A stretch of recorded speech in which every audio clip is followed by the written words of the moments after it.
Have team coverage with crews in Corpus Christi, Galveston, Matagorda, and throughout the Houston area.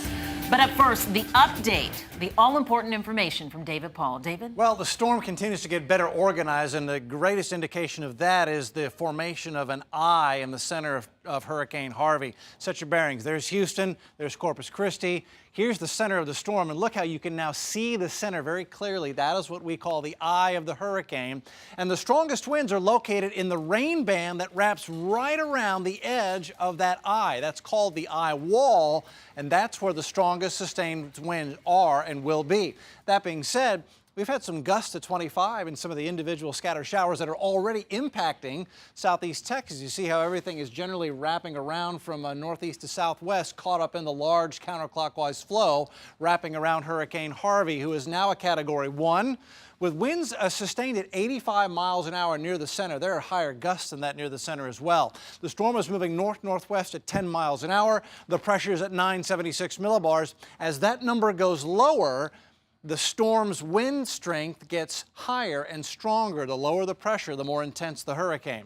Here's the forecast track from the Hurricane Center, which takes the center of the cone here, right between Corpus Christi and Matagorda Bay. So Rockport, Seadrift would take a direct hit from a major Category 3 hurricane on this track. This would be Saturday in the wee hours before sunrise on Saturday morning. They're forecasting maximum winds on 120. There may be some stronger gusts in that as well. So even places well inland like Victoria and Goliad will have hurricane force winds as we go into Saturday morning.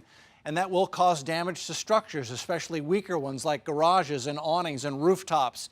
And then the storm parks itself here and is still sitting near Victoria Sunday morning as a 50-mile-an-hour tropical storm.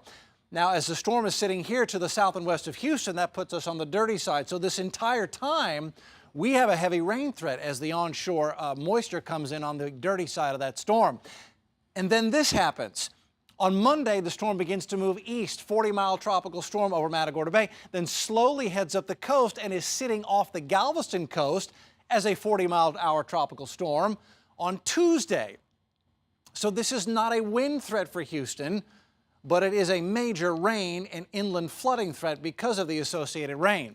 And this is the latest forecast for rain totals. Now, these totals of 30-inch plus look scary, and they are. However, this is a rain forecast spread out over basically now through Wednesday. So this is almost a week's worth of rain. So although 30 inches is a lot, if we can get this spread out evenly over 5 or 6 days, hopefully we can keep the flooding threat from going just crazy. But clearly, the heavy rain threat is the biggest concern we have here. Now, coming up, we're going to look at the wind forecast for the Houston, Harris County, and Southeast Texas area. I'll also show you winds forecast specifically for the landfall area near Corpus Christi, and we'll take a look at how this all plays out into the extended forecast. I'll see you in a couple of minutes.